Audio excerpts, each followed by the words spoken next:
মিজান, তোমার রুম ভাড়ার টাকাটা দাও। তোমার রুম ভাড়ার টাকা 3 মাস ধরে বাকি, তুমি টাকা দাও না কেন? হ্যাঁ ভাই ভাই কইতাছেন তো ঠিকই আছে ভাই, বাইরেও তেমন কাম কাজ নাই ভাই, শরীরটা আমার অসুস্থ, কাম কাজে যাইতে পারি না। কাম কাজে যাইতে হলে তো ভাই দিতে পারলাম না ভাই। আচ্ছা কাম কাজে যাই, কাম কাজে দিলে আপনার টাকা দিয়ে দিন, সমস্যা নেই। না ভাই, তোমার তো আর ফিরে ফিরে রাখা যাবে না, ঠিক না? আমরা তো রুম টাকা দেই, টাকা দিয়ে থাকি। তো তোমার টাকা দিতে হবে, ভাড়া দিতে হবে। ভাড়া না দিলে তোমার থাকানোর দরকার নাই রুম, তুমি বাইরে যাও যাও। ভাই আমার আরো একটা মাস সময় দেন ভাই, আমি কামটা করে আপনার টাকা দিয়ে আলাম না ভাই। ভাই সমস্যা না, আরো একটা মাস আমার সময় দেন। 1 মাস না 2 মাস টাকা, 3 মাসের বাদ টাকা বাহি আমি আপনার আপনার টাকা থাকতেন দিব না, কেমন বারো জান গেল গেলে জানান আমি তো জানান। আচ্ছা ভাই সমস্যা নাই ভাই, আমি রুম থেকে রাখি, সমস্যা নাই।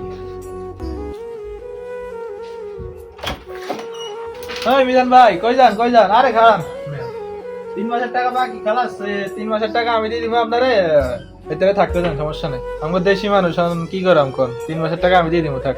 আচ্ছা ভাই, আপনার 3 মাসের টাকা আমি দিতে আসি, পরে আপনি কাজ কাজ করলে আমার 3 মাসের টাকা দিয়ে দিন, কারণ এখানে 3 মাসের টাকা আছে। আচ্ছা ভাই ঠিক আছে, আপনি আমার উপকার করছেন ভাই, আমি দিব না বলবো না ভাই। কাম কাজ করলে আপনার টাকা আমি দিয়ে লাগবে না ভাই, সমস্যা নেই। হ্যাঁ ভাই নিন আপনার 3 মাসের ভাড়া।